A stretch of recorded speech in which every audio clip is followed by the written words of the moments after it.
Assalamualaikum warahmatullahi wabarakatuh. InsyaAllah amalan paku bumi ayatul kursi.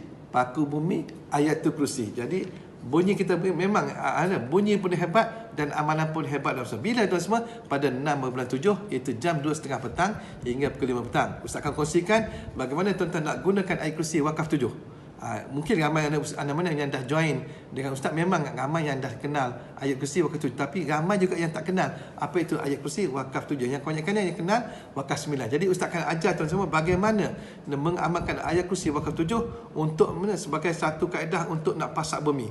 Yang tuan-tuan semua, bila pasak bumi ni, kita sebut pasak bumi dan semua, maka kekuatan yang ada pada kekuatan ayat kursi yang ada pada diri tuan semua, tuan tak akan rasa hawa dia. Bila tuan-tuan amalkan, Ustaz akan bagi tuan-tuan amal dalam bengkel, dalam kelas nanti, tuan-tuan sendiri akan rasa hawa ayat kursi tersebut akan keluar pada badan tuan semua, dan tuan-tuan akan dapat rasa getaran ayat kursi tersebut, insya-Allah. Jadi Ustaz tak mau urai lebih lanjut, hanya anda saja yang join bengkel ni akan merasai akan kekuatan ayat kursi tersebut dan juga kekuatan hawa ayat kursi yang keluar pada badan tuan semua, insya-Allah.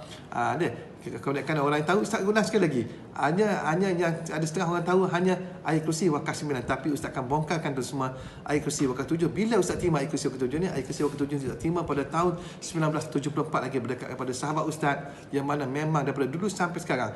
Bahkan amalan ni ayat kursi wakaf 7 juga diamalkan oleh Tuan Guru Haji Hamid Baling, insya-Allah. Kekuatannya memang hebat dan semua. Jadi apa kelebihannya? Kelebihan adalah untuk pertahan diri, perlindungan diri bagi anak orang bisnes, bagi anak orang yang buat online, bagi anak yang pengak kuasa atau apa saja tuan-tuan semua, insya-Allah segala bentuk kejahatan, sihir apa semua tidak akan dapat menembusi diri tuan semua. Kerana apa? Kerana adanya hawa ayat kursi dan yang mana telah dipakukan ke dalam bumi, insya-Allah. Ibaratkan tuan-tuan ditolak, tuan-tuan tak akan jatuh, insya-Allah.